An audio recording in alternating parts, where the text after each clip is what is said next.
성도 여러분 안녕하세요. 오늘도 말씀으로 승리하는 이번 한 주 그리고 오늘 하루 되기를 주님의 이름으로 축원드립니다. 우리 계속해서 마태복음 여행을 떠나고 있습니다. 우리 잠깐 지난 시간의 내용을 한번 기억해 볼게요. 지난 시간에 우리가 16장을 함께 나눴습니다.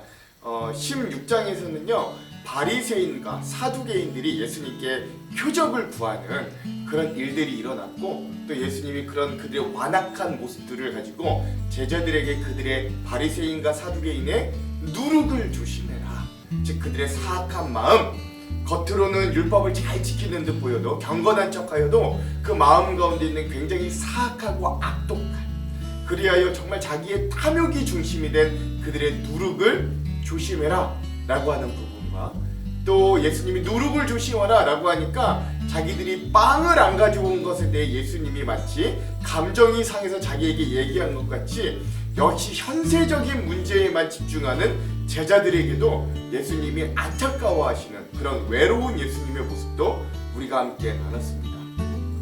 그리고요 그런데 그 와중에서도 예수님을 굉장히 기쁘게 하는 일이 하나 생겼는 게 뭐냐면 베드로가 예수님에 대한 신앙 고백을 제대로 했다는 거예요. 주는 그리스도시요 살아계신 하나님의 아들입니다 라고 하는 이 정확한 고백을 통해 예수님이 너무 기뻐하시는 거죠. 그리고 내가 이 믿음의 반석 위에 교회를 세워서 천국의 열쇠를 줄 테니 너희 이 믿음의 반석 위에 세운 교회가 천국에서 열면 열리고 땅에서 닫으면 닫아질 것이다 라고까지 이야기하시는 그런 놀라운 은혜. 그래서 이게 우리 개신교, 우리 기독교인들은 이걸 베드로 한 사람 위에 교회를 세운다는 의미가 아니라 그가 했던 믿음의 고백, 즉 예수 그리스도를 그리스도로 하나님의 아들로 믿는 우리의 믿음의 고백 위에 교회가 세워진다 라고 하는 의미로 받아들인다는 것도 함께 나눴습니다. 또 마지막으로 예수님이 드디어 이 마태복음에서 처음으로 자신이 십자가에서 죽고 3일 만에 부활할 것이라는 것, 이런 순한 예고를 하시면서 나를 따라오는 길은 너희가 기대했던 것과 같이 나는 정치적인 왕, 경제적인 부흥자, 또 군사적인 군왕이 아니라 나는 고난받는, 죽임당하는 그리스도나, 그러나 이런 나를 너희가 메시아, 그리스도라고 인정한다면 이런 나를 따라올 때는 너희도 자기를 부인하고 각자의 십자가를 지고 나를 따르라 라고 하시는 예수님의 모습까지 우리가 16장을 통해 함께 나눴습니다. 그러면 오늘은 마태복음 17번째 시간입니다. 오늘도 순환의 길에 점점 가까워지시는 예수 그리스도에 대한 두 번째 파트를 우리가 함께 나눌 거고요. 분량은 17장 한 장 나누겠습니다. 제목을 짓자면 나의 힘을 빼고 하나님께 맡기는 믿음의 길이라고 제목을 지어 왔습니다. 자, 그럼 오늘 우리가 이 17장의 내용을 들어가기 전에 두 가지 맥을 한번 짚고 가볼게요. 자, 먼저 첫 번째 맥은요, 오늘 17장의 변화산 사건에 대해서 우리가 한번 알아보고 그 예수님이 이 산에서 형체가 굉장히 광채가 나시는 그 변화산 사건을 통해 그 의미들이 무엇인가를 좀 묵상해 보았으면 좋겠습니다. 두 번째, 예수님의 제자들이 병을 고치지 못했던 이유들이 있어요. 또 예수님께서 성전세를 굳이 내셨던 이유들이 있습니다. 이런 이유들이 무엇인가도 함께 좀 묵상해 보는 시간들이 되었으면 좋겠습니다. 자, 그러면 우리가 17장의 내용을 한번 본격적으로 들어가 볼게요. 17장은 변화산 사건, 또 간질병에 걸린 아이를 예수님이 제자들이 치료하지 못하지만 예수님이 치료해 주시면서 교훈을 주셨던 사건, 또 두 번째 순환 예고와 성전세를 납부하시는 예수님의 모습이 등장합니다. 먼저 17장은 변화산 사건의 내용이 등장해요. 이렇습니다. 그리고 엿새 뒤에 즉 예수님이 내가 첫 번째로 내가 이제 십자가에서 죽고 3일 만에 부활할 거다라고 하는 순환 예고를 하시고 난 이후 6일이 지난 뒤에 예수님께서 베드로와 야고보와 그의 동생 요한, 핵심적인 3명의 제자들이거든요. 12명의 제자 중에서도 이 3명이 핵심 제자들입니다. 이 3명의 제자를 따로 데리고서 높은 산으로 올라가셨다. 그런데 그들이 보는 앞에서 예수님의 모습이 변하였다. 그 얼굴은 해와 같이 빛나고 옷은 빛과 같이 희게 되었다. 그리고 모세와 엘리야가 그들에게 나타나더니 예수님과 더불어 말을 나누었다. 그때 베드로가 예수께 말하였다. 선생님, 우리가 여기에 있는 게 좋습니다. 원하시면 제가 여기다 초막셋을 지어서 하나는 선생님을, 하나는 모세를, 하나는 엘리야를 모시도록 하겠습니다. 베드로가 아직도 말을 하고 있는데 갑자기 빛나는 구름이 그들을 뒤엎었다. 그리고 구름 속에 이는 내 사랑하는 아들이다. 나는 그를 좋아한다. 너희는 그의 말을 들어라 하는 소리가 들려왔다. 제자들은 이 말을 듣고서 얼굴을 땅에 대고 엎드렸으며 몹시 두려워하였다. 예수께서 가까이 오셔서 그들에게 손을 대시고 말씀하셨다. 일어나거라. 두려워하지 말아라. 그들이 눈을 들어보니 예수밖에는 아무도 없었다. 라고 하면서 이 변화산 사건을 이야기해 주십니다. 놀라운 사건이죠. 예수님이 이제 이 산에 올라가셔, 이 핵심적인 제자들에게 산에 올라가셔서 내가 그리스도다, 메시아다 라고 하는 정말 핵심적인 증거를 다시 보여주는 게 이 변화산 사건입니다. 또 하나 이 상징적인 건 뭐냐면 이 예수님이 얼굴이 광채가 나도록, 온몸이 광채가 나도록 변화가 되신 이후에 율법을 대표하는 모세, 예언자를 대표하는 엘리야와 함께 대화를 나누시더라 라는 것이죠. 이게 어떤 의미가 있는지는 주안점에서도 한번 나눠볼게요. 이게 얼마나 황홀하고 좋았던지 베드로가 예수님, 이제 우리 더 이상 저 밑으로 내려가지 말고 여기에 초막셋을 짓고 그리고 우리가 여기서 살았으면 좋겠습니다 라고 이야기하지만 그때 하늘에서 하나님의 메시지가 들리고 아무도, 제자들이 오히려 두려움에 떨게 되는 그런 모습들을 보게 됩니다. 자, 그리고 나서 예언되었던 엘리야가 세례 요한임을 제자들에게 가르쳐 주세요. 그들이 산에서 내려올 때 예수께서 그들에게 명하셨다. 인자가 죽은 사람들 가운데서 살아날 때까지는 그 광경을 아무에게도 말하지 말아라. 제자들이 예수께 물었다. 그런데 율법학자들은 어찌하여 엘리야가 먼저 와야 한다고 합니까? 예수께서 대답하셨다. 확실히 엘리야가 와서 모든 것을 회복시킬 것이다. 내가 너희에게 말한다. 엘리야는 이미 왔다. 그러나 사람들이 그를 알지 못하고 그를 함부로 대하였다. 인자도 이와 같이 그들에게 고난을 받을 것이다. 그제서야 비로소 제자들은 예수께서 세례자 요한을 두고 하신 말씀인 줄을 깨달았다. 라고 합니다. 이거는 여러분 제가 앞서서도 많이 말씀드렸기 때문에 드디어 제자들도 그 엘리야가, 말라기에서 예언했던 그 엘리야가 세례 요한이었구나 라는 걸 드디어 깨닫게 되었다라는 것입니다. 자, 그 이후에 산에서 내려오신 예수님은요, 귀신 들려서 간질병에 걸린 이 아이를 치유해 주십니다. 근데요, 그냥 치유해 주시는 게 아니에요. 사건이 어떤가 봅시다. 그들이 무리에게 오니, 그러니까 예수님과 세 명의 제자들이 산에서 내려와서 무리들에게 다가오니 한 사람이 예수께 다가와 무릎을 꿇고 말하였다. 주님, 내 아들을 불쌍히 여겨 주십시오. 간질병으로 몹시 고통받고 있습니다. 자주 불 속에 빠지기도 하고 물 속에 빠지기도 합니다. 그래서 아이를 선생님의 제자들에게 데리고 왔으나 그들은 고치지 못하였습니다. 라고 하는 거예요. 예수님과 베드로, 안드레, 요한 이 세 명의 핵심 제자들은 산에 올라가서 예수님의 변화되는 모습과 이런 것들을 볼 때 나머지 9명의 제자들은 무리들과 함께 있다가 그 중에 한 사람이 자신의 귀신 들려 간질병에 걸린 아이를 데리고 왔는데 그 남은 9명의 제자들이 이 아이를 고치지 못했던 거예요. 자, 그러자 예수님이 말씀하십니다. 믿음이 없고 비뚤어진 패역한 세대여, 내가 언제까지 너희와 같이 있어야 하겠느냐? 내가 언제까지 너희에게 참아야 하겠느냐? 그 아이를 내게 데려오너라. 그리고 예수께서 귀신을 꾸짖으셨다. 그러자 귀신이 아이에게 나가고 아이는 그 순간에 나았다. 그때 제자들이 따로 예수께 다가가서 물었다. 우리는 어찌하여 귀신을 쫓아내지 못했습니까? 예수께서 그들에게 대답하셨다. 내가 진정으로 너희에게 말한다. 너희에게 겨자씨앗날 만한 믿음이라도 있으면 이 산더로 여기에서 저기로 옮겨가라 하면 그대로 될 것이요 너희가 못할 일이 없을 것이다 라고 하는 것입니다. 여기에는 두 가지 사건이 병행되죠. 하나는 예수님이 귀신에 들리고 간질병에 걸렸던 이 아이를 치료해 주시는 사건이 있었지만 또 한편에서는 뭐냐면 제자들은 오히려 이미 마태복음 10장에서 예수님이 이들에게 병 고치고 귀신을 쫓아낼 권능을 주셨음에도 불구하고 이 아이를 고치지 못했던 모습을 보였다라는 거예요. 그것에 대한 예수님의 진단은 겨자씨 하나만한 믿음이라도 있다면 너희가 이 일을 했을 건데, 즉 이 말은 뭐예요? 너희에게 겨자씨 하나만한 믿음조차도 없었다라는 것을 꼬집는 거죠. 또 하나 이 사건이 어떤 깊은 의미를 가지고 있는가는 주안점에서 함께 한번 나눠볼게요. 자, 그 이후에 예수님이 두 번째로 자신이 십자가에 죽고 부활하실 것, 즉 순환 예고를 하십니다. 제자들이 갈릴리에 모여 있을 때 예수께서 그들에게 말씀하셨다. 인자가 곧 사람들의 손에 넘어갈 것이다. 사람들은 그를 죽일 것이다. 그런데 그는 사흘째 되는 날에 살아날 것이다. 그렇게 말씀하시니 그 제자들은 몹시 슬퍼하였다 라고 합니다. 자, 이렇게 두 번째 순환 예고를 마치신 이후에 예수님이 성전세를 납부하는 또 사건이 일어납니다. 내용은 이래요. 그들이 가버나움에 이르렀을 때 성전세를 거두어 드리는 사람들이 베드로에게 다가와서 물었다.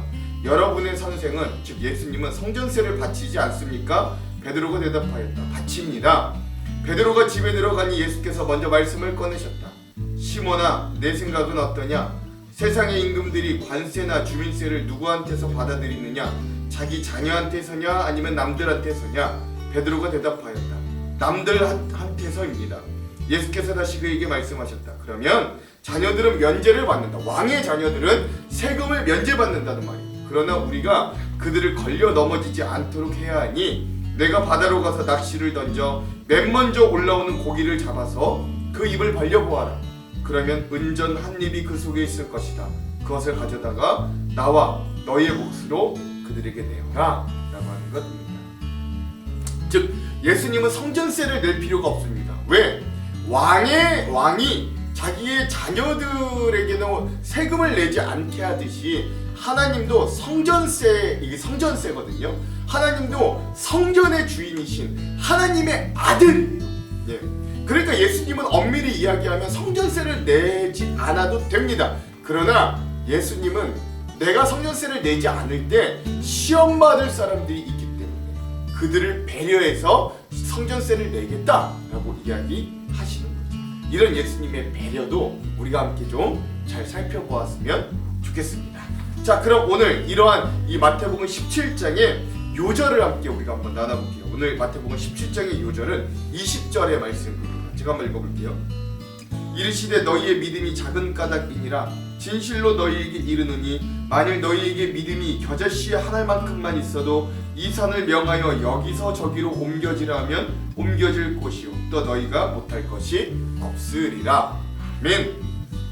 오늘 우리에게 가장 중요한 말씀 중에 하나인 20절의 말씀을 오늘 말씀의 요절로 삼아 보았습니다. 자, 그럼 오늘 이 부분에 대한 주안점 세 가지를 함께 나누고 오늘 마태복음 17장의 말씀을 한번 읽어볼게요. 자, 첫 번째, 가이사랴 빌립보에서 이 베드로의 신앙 고백을 받으신 예수님께서 이후에 자신의 첫 번째 순환 예고를 하시게 됩니다. 우리 지난 시간에 함께 나눴죠. 그 후에 참된 제자의 도는 영광을 누리는 길이 아니라 고난받는 그리스도이신 예수님과 같이 각자의 십자가를 따르는 것이라고 말씀하셨습니다. 그래서 영광과 능력의 군주로 이 예수님을 기대하던 베드로와 제자들은 그 말씀을 듣고 혼란과 실망에 빠졌을 거예요. 이에 주님은 6일이 지난 후에 3명의 제자를, 핵심 제자를 따로 부르시고 자신이 정말 메시아가 맞음을 다시 한번 확실하게 확증해 주는 거예요. 그것이 변화산 사건입니다.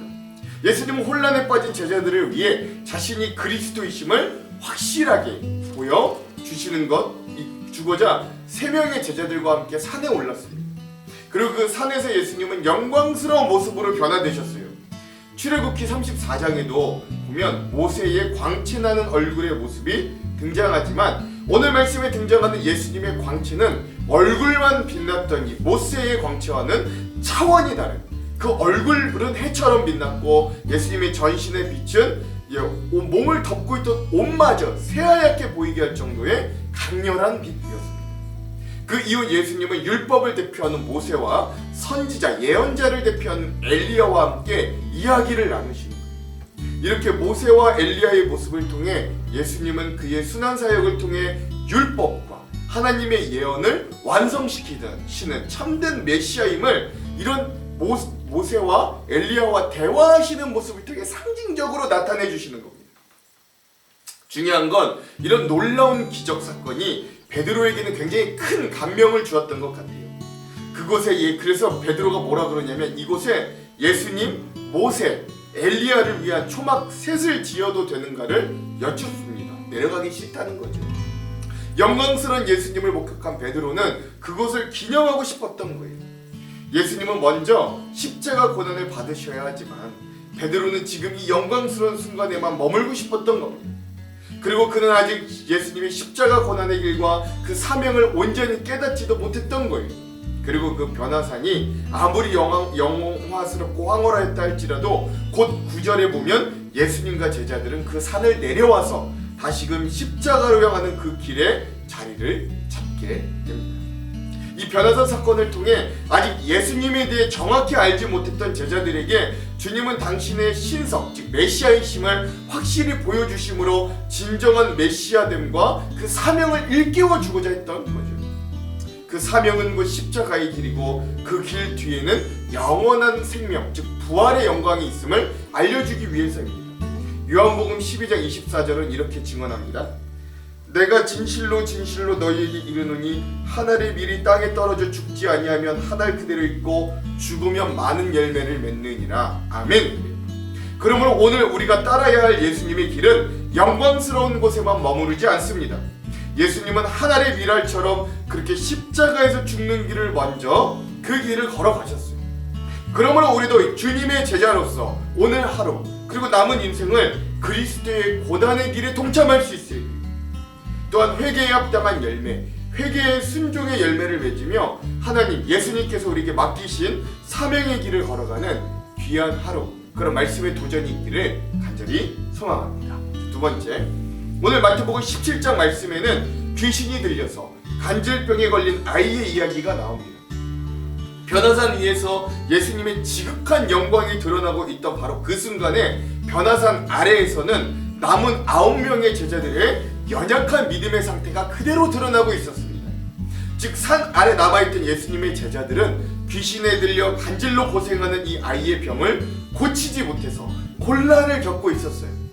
사실 예수님의 제자들은 이미 마태복음 10장에 보면 병 고치는 능력과 권능을 예수님께 받고 파송을 받은 적이 있었습니다. 그리고 그때 정말 제자들은 그 권능을 받아 그 주변에 있는 사람들의 병을 고치고 귀신을 쫓아내는 사역들을 감당하기도 했어요. 그럼에도 불구하고 지금 산 밑에 남아있던 9명의 제자들은 귀신 들려 간질병을 앓고 있는 이 아이를 고치지 못했습니다. 이에 그 아이의 부모는 이렇게 말해요. 16절입니다. 내가 주의 제자들에게 데리고 왔으나 능히 고치지 못하더이다. 아멘. 여러분, 우리가 원하는 건 이 말씀 같죠. 우리가 원하는 건 변화산 위에서 모세와 엘리야, 예수님을 보고 그들과 교제하며 영적인 충만함 속에 사는 것일지도 모르겠어요. 삶의 고단함도 짊어져야 할 인생의 무게도 치열한 세상에서의 경쟁도 잊은 채 오직 은혜와 영광 아래 하나님이 만드신 에덴 동산에서 살아가고 싶은 것이 오늘 어쩌면 우리의 정직한 마음인지도 모르겠습니다. 그러나 현실은 산 아래 거품을 물고 쓰러지는 간질과 아버지로서 아무것도 할 수 없는 무능력, 악한 영을 대적하지도 못하는 제자들로 대표되는 무기력과 더불어 살아가야 하는 것이 사실 오늘 산 아래로 내려온 우리의 현실의 삶입니다. 그러나 그 가운데서도 우리가 신자로서 가장 비참함을 느낄 때가 있는데, 그때가 바로 우리 믿는 자가 가져야 될 마땅한 능력을 가지고 있지 못할 때라고 할 수 있어요. 오직 우리 믿는 신자 외에는 아무도 할 수 없는 일이기 때문에 세상 사람들이 우리에게 와서 손을 내밀었는데, 우리가 알고 보니 신자라고 하는 나도 세상 사람들과 별반 다를 바 없는 빈 껍데기였다면, 그것처럼 신자를 비참하게 만들고 하나님의 이름을 먹칠하는 것 같이 느껴질 때가 없기 때문입니다. 결국 예수님은 제자들에게 이렇게 말하세요. 패역한 세대여, 내가 언제까지 너희와 함께 있으며 내가 언제까지 너희를 참겠느냐 라고 제자들을 꾸짖으신 후에 그 아이를 고쳐주십니다. 그래서 이후에 제자들은 자신들이 왜 귀신을 쫓아내지 못했는지 예수님께 물어요. 그래서 예수님이 이렇게 답해 주시는 거죠. 20절, 이러므로 너희의 믿음이 작은 까닭이니라. 진실로 너희에게 이르노니 만일 너희에게 믿음이 겨자씨앗 만큼만 있어도 이 산을 명하여 여기서 저기로 옮겨지라 하면 옮겨질 것이요 또 너희가 못할 것이 없으리라. 아멘. 그렇습니다. 즉 문제는 뭐였냐? 작은 믿음, 그것이 문제였어요. 분명 10장에서는 제자들이 충만한 믿음으로 귀신을 쫓아내고 질병을 고치며 모든 약한 것을 일으키며 세웠습니다. 그런데 그때는 할 수 있었던 걸 왜 지금은 못했던 걸까요? 그 이유는 제자들이 그 믿음을 소진했고 다시 채우지 못했기 때문입니다. 이미 귀신을 쫓아내는 권세를 부여받은 제자들은 이 아이를 고치는 것을 너무 쉽게 생각했을 거예요. 이전에도 했으니 지금도 할 수 있을 것이라고 생각했습니다. 즉, 한 번 받은 은혜를 돌보고 키우지 못한 채 매일매일 은혜를 사모하지 못하고 그저 과거의 영광에 젖어 살았던 거예요. 그러나 믿음은 한 번 충전되었다고 늘 그대로 있는 게 아니라 우리의 믿음은 조금씩 사라지고 소비되게 되어 있습니다. 한 번의 은혜, 한 번의 영적 감동으로 우리는 영원을 누리지 못합니다. 그 믿음과 은혜가 늘 내 안에 솟게 하기 위해서 날마다 예수님을, 하나님을 나의 힘으로 삼고 그 믿음과 은혜를 사용해야지 그 믿음이 항상 우리 안에 충만히 있을 수 있는 거예요. 날마다 나의 힘이신 하나님 앞에서 나를 불쌍히 여겨달려 의탁하고 기도할 수 있어야 됩니다. 그래서 다른 성경에 보면 이런 것은 기도 외에는 능력이 없다 라고까지 말씀하십니다. 믿음은 위대한 능력을 행하고 불가능을 가능하게 하는 것이 아니라 하나님 앞에 나아가 무릎 꿇고 나를 불쌍히 여겨달라고 고백하는 거예요. 그러므로 오늘 우리의 믿음은 과거에 매달리지 말고 여전히 오늘 우리를 풍성하게 믿음으로 채우시고 하나님의 도우심을 구하는 진짜 믿음의 사람들이 되시기를 주님의 이름으로 축원드립니다. 마지막 세 번째, 오늘 우리가 마지막으로 살펴볼 마태복음 17장의 주제는 바로 성전세를 내시는 예수님의 모습입니다. 예수님 당시 유대 사회는 19세 또는 20세가 넘은 성인 남자들은 해마다 반세겔 정도씩 종교세를 내는 문화가 자리 잡고 있었습니다. 그런데 사실 이 당시 이 성전세는 엄격하게 시행되던 의무는 아니었어요. 보수적이던 바리새인들은 당연히 이 성전세를 내었지만 개혁적인 일부 SNF파 사람들 또 경건주의자들은 일생 동안 성전세를 딱 한 번만 내기도 했습니다. 왜냐 그러냐, 진보적인 이들이 이처럼 성전세를 성실하게 납부하지 않는 이유가 있었는데 그건 로마에 돈을 주고 사고 파는 직분이 되었던 이 예루살렘의 제사장 제도에 대한 이들이 반감이 있었기 때문에 그렇습니다. 그것을 그렇게 표현했던 거예요. 그래서 누군가 예수님에게 성전세를 내지 않느냐, 그 예수님의 제자인 베드로에게 물었던 질문은 예수님의 정치적인 또 종교적인 지향점이 뭐냐고 질문하게 됐던 거예요. 이게 더 큰 거죠. 그러니까 요즘으로 따지자면 누군가 공식적으로 나의 정치적인 성향을 묻거나 지지하는 정당이 뭐냐고 공식적인 자리에서 우리에게 물어보면 굉장히 곤란해지듯이 이런 질문을 성전세를 빌어 이 사람들이 예수님께 했던 거예요. 이게 예수님은 누군가에게 오해를 불러일으키거나 누군가 걸려 넘어지지 않게 하기 위해서 그 성전세를 내시기로 합니다. 성전세를 내지 않음으로 인해 어느 누구도 실족하지 않게 하기 위해 예수님의 배려인 거죠. 예수님 말씀하신 것처럼 임금의 아들들은 당연히 세금에서 면제됩니다. 임금보다 더 큰 그리고 이 성전의 주인 되신 하나님의 아들이신 예수님은 스스로 그 지위와 권리를 누리지 않으시고 스스로를 제한하셨어요. 복음으로 살았던 많은 사람들이 이런 예수님의 모습처럼 스스로 자신의 권리와 자유를 누리는 것을 거절하고 오히려 복음에 매여 살았습니다. 우리가 이렇게 좋은 환경에서 신앙생활을 누릴 수 있었던 것도 자신의 권리와 자유를 포기하고 복음에 매여 이 땅에 온 선교사들의 희생과 그들의 권리 포기가 있었기 때문입니다. 바울 역시 복음을 위해 자신의 권리를 기쁨으로 거절하였고 그렇게 살아가는 게 복음으로 살아가는 자의 길이라며 초대교회에 가르쳤습니다. 고린도전서 9장 18절은 이렇게 그가 증언해요. 그런즉 내 상이 무엇이냐? 내가 복음을 전할 때에 값없이 전하고 복음으로 말미암아 내게 있는 권리를 다 쓰지 아니하는 이것이로다. 아멘. 그렇죠? 그러므로 오늘 말씀에서 예수님은 자신이 몸소 우리에게 보여주셨듯이 하나님의 나라가 우리 가운데 확장되는 건 철저하게 나의 힘을 빼고 나의 권리를 포기하는 배려와 사랑에서부터 가능한 일임을 우리에게 알려주시는 거예요. 나의 권리와 자유를 포기할 때 그제서 하나님은 일하기 시작하십니다.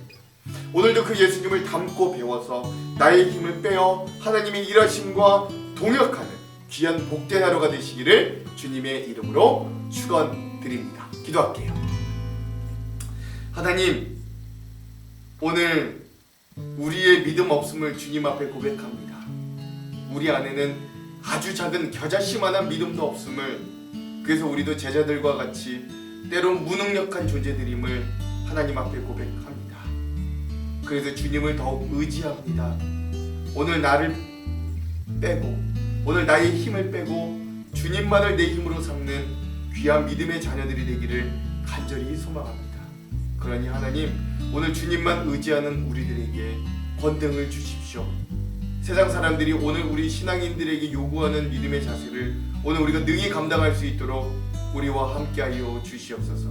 말씀 가운데 그러한 은혜와 도전과 조명을 주실 주님을 기대하며 예수님 이름으로 기도합니다. 아멘. 그럼 사랑하는 성도 여러분, 오늘 하루도 말씀으로 승리하십시오. 사랑하고 축복합니다. 화이팅! 제17장. 엿새 후에 예수께서 베드로와 야고보와 그 형제 요한을 데리시고 따로 높은 산에 올라가셨더니 그들 앞에서 변형되사 그 얼굴이 해같이 빛나며 옷이 빛과 같이 희어졌더라.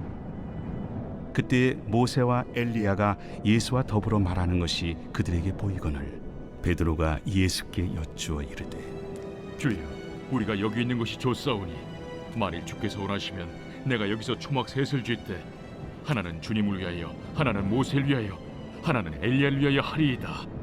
말할 때 호련히 빛난 구름이 그들을 덮으며 구름 속에서 소리가 나서 이르시되, 이는 내 사랑하는 아들이요 내 기뻐하는 자니 너희는 그의 말을 들으라.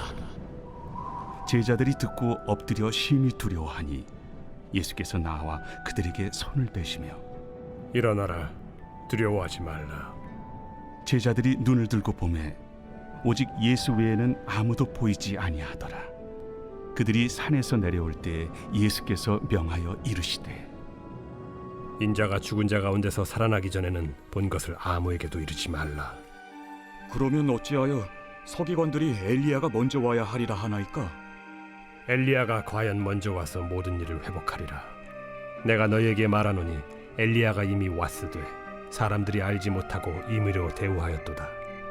인자도 이와 같이 그들에게 고난을 받으리라. 그제서야 제자들이 예수께서 말씀하신 것이 세례 요한인 줄을 깨달으니라. 그들이 무리에게 이르매 한 사람이 예수께 와서 꿇어 엎드려 이르되, 주여, 내 아들을 불쌍히 여기소서. 그가 간질로 심히 고생하여 자주 불에도 넘어지며 물에도 넘어지는지라. 내가 주의 제자들에게 데리고 왔으나 능히 고치지 못하더이다. 믿음이 없고 패역한 세대여, 내가 얼마나 너희와 함께 있으며 얼마나 너희에게 참으리요. 그를 이리로 데려오라. 이에 예수께서 꾸짖으시니 귀신이 나가고 아이가 그때부터 나으니라.